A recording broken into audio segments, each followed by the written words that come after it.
தந்தை,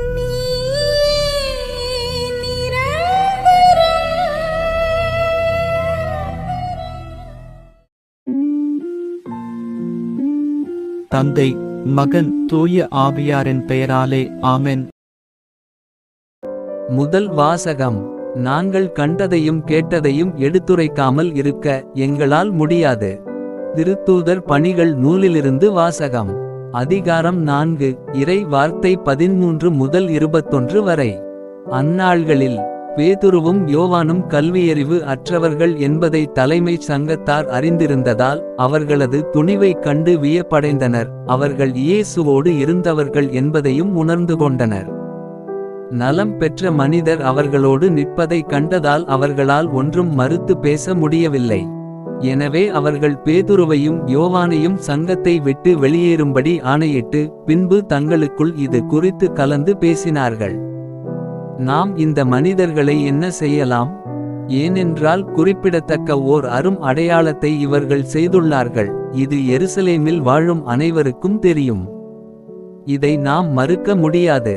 ஆகவே இச்செய்தி மேலும் மக்களிடையே பரவாமலிருக்குமாறு இந்த இயேசுவை குறித்து யாரிடமும் பேசக்கூடாதென நாம் இவர்களை அச்சுறுத்தி வைப்போம் என்று கூறினார்கள். அதன் பின்பு தலைமைச் சங்கத்தார் அவர்களை அழைத்து இயேசுவை பற்றி எதுவும் பேசவோ கற்பிக்கவோ கூடாது என்று கண்டிப்பாக கட்டளையிட்டனர்.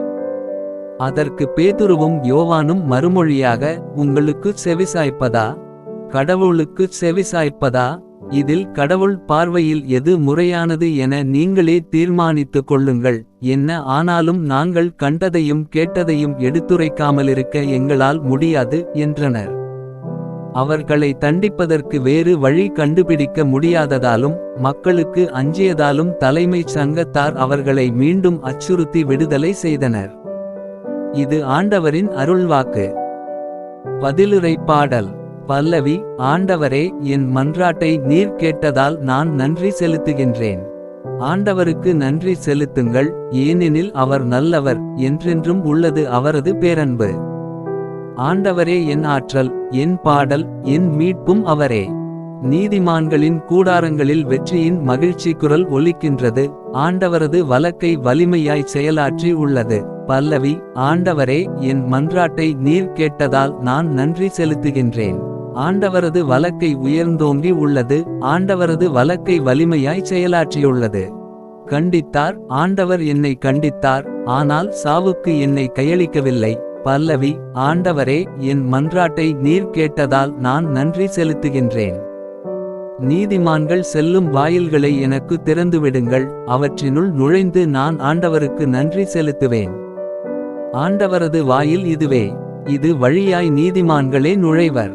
என் மன்றாட்டை நீர் கேட்டதால், எனக்கு நீர் வெற்றி அளித்ததால் உமக்கு நான் நன்றி செலுத்துகின்றேன். பல்லவி. ஆண்டவரே, என் மன்றாட்டை நீர் கேட்டதால் நான் நன்றி செலுத்துகின்றேன். நற்செய்திக்கு முன் வாழ்த்தொலி. அல்லேலுயா, அல்லேலுயா. ஆண்டவர் தோற்றுவித்த வெற்றியின் நாள் இதுவே. இன்று அக்களிப்போம், அகமகிழ்வோம். அல்லேலுயா. நற்செய்தி வாசகம். உலகெங்கும் சென்று நற்செய்தியை பறைசாற்றுங்கள். மார்க்கு எழுதிய தூய நற்செய்தியிலிருந்து வாசகம். அதிகாரம் 16. இறை வார்த்தை 9 முதல் 15 வரை. வாரத்தின் முதல் நாள் காலையில் இயேசு உயிர்த்தெழுந்த பின்பு அவர் முதலில் மகதலா மரியாவுக்கு தோன்றினார். அவரிடமிருந்துதான் அவர் 7 பேய்களை ஓட்டியிருந்தார். மரியா புறப்பட்டுச் சென்று இயேசுவோடு இருந்தவர்களிடம் இதை அறிவித்தார். அவர்கள் துயருற்று அழுது கொண்டிருந்தார்கள். அவர் உயிரோடு இருக்கிறார் என்றும் மரியா அவரை கண்டார் என்றும் கேட்டபோது அவர்கள் நம்பவில்லை. அதன் பிறகு அவர்களுள் இருவர் வயல்வெளிக்கு நடந்து சென்றபோது இயேசு அவர்களுக்கு வேற்று உருவில் தோன்றினார்.